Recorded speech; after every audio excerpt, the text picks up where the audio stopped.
بسم اللہ الرحمن الرحیم۔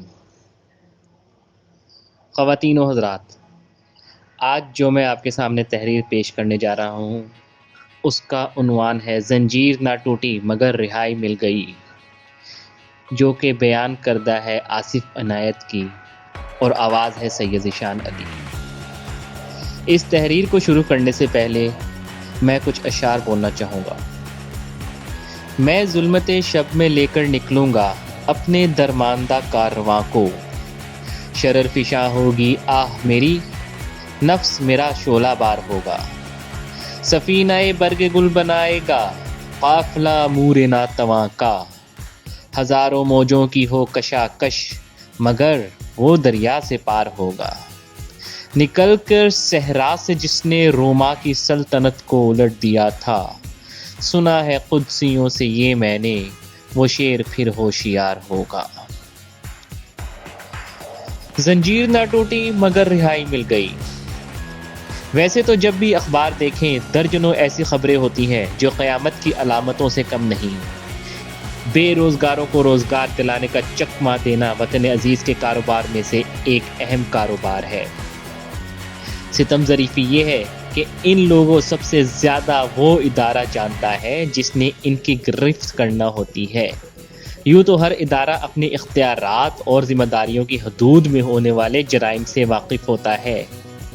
یہ تو نہیں کہا جا سکتا کہ پورے کے پورے ادارے ملوث ہیں، مگر کوئی لا علم بھی نہیں۔ واپڈا بجلی چور، سوئی گیس والے گیس چور، پولیس جرائم پیشہ، کسٹم اسمگلروں، امیگریشن ایف آئی اے انسانی اسمگلروں سے، اور عدلیہ کی کیا بات کروں۔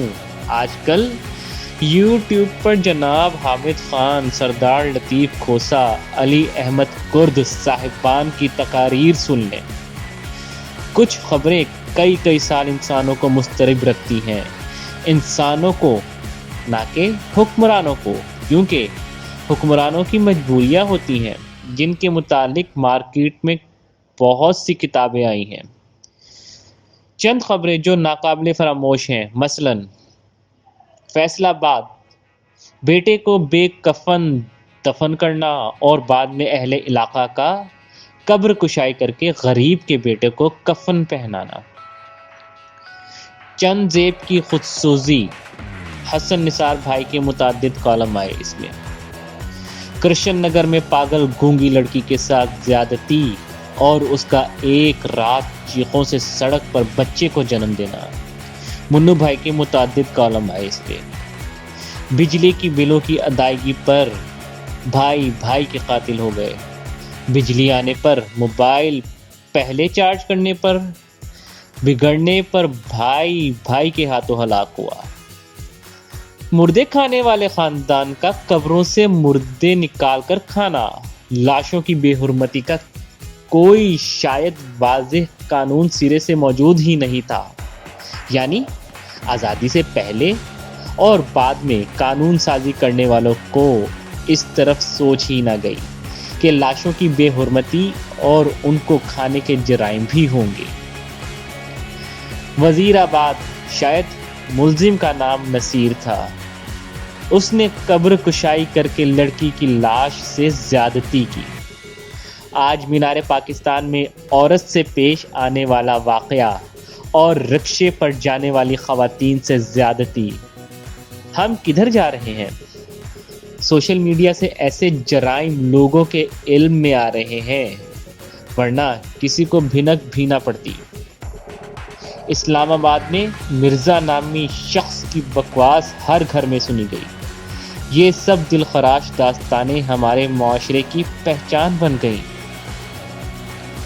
موجودہ حکومت سوشل میڈیا، مین سٹریم میڈیا، پروپیگنڈا، وعدے، دعوے، اعلانات، الزامات، نفرت اور تمدن کی بربادی کے ساتھ اقتدار کے سنگھاسن پر براجمان ہے۔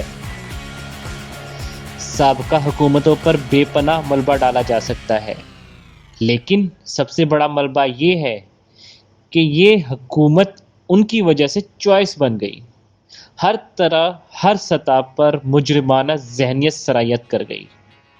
جبکہ دوسری جانب بے روزگاری، مہنگائی نے زندگی کو سزا میں بدل دیا۔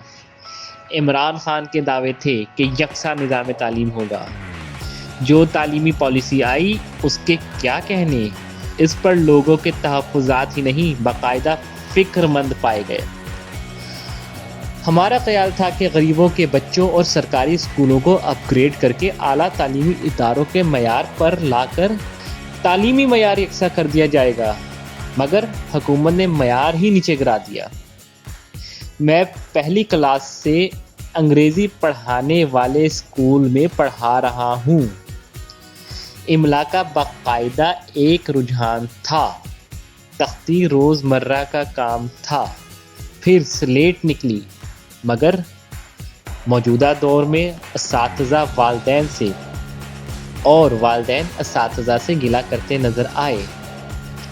فیس امیر آدمی کی پہنچ سے دور ہو گئی۔ بھارت میں انگریزی، ہندی اور دیگر زبانیں برابر چل رہی ہیں۔ اگر حکومت کوئی انقلاب لانا چاہتی ہے تو سرکاری اسکولوں کو پرائیویٹ اور اعلیٰ اسکولوں کا معیار دے، مگر افسوس اس میں بھی سیاسی سکورنگ کی گئی کہ حافظ قرآن کیسے پڑھے گا۔ اللہ کا خوف ہو تو ذرا پتہ کرا لیں کہ کتنے ڈاکٹر، سرکاری افسر انگریزی اسکولوں میں پڑھے، قرآن کے حافظ بھی ہیں۔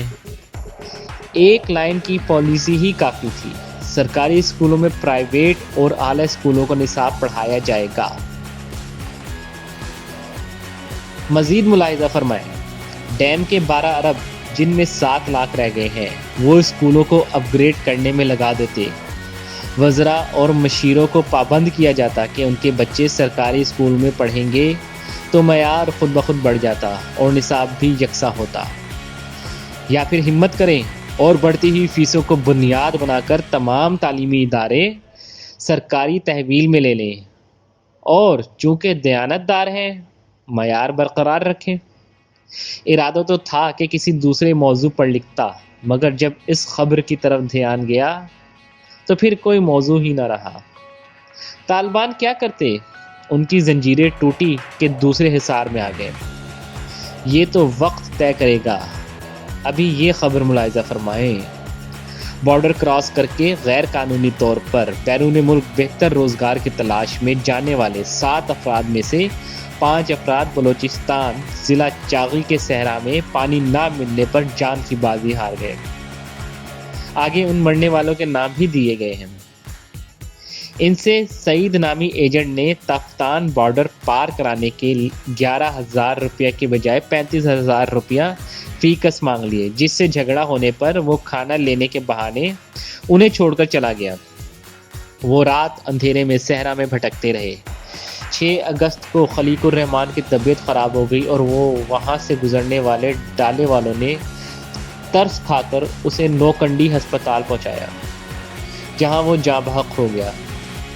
سجاد دل کا مریض تھا، وہ بے ہوش ہو گیا۔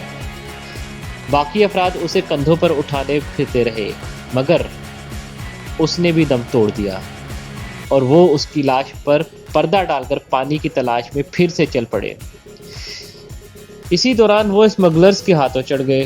وہ انہیں اپنے ڈیرے پر لے گئے اور 3 دن پاس رکھ کر دوبارہ صحرا میں چھوڑ دیا، جہاں وہ پانی کی تلاش میں مارے مارے پھرتے رہے۔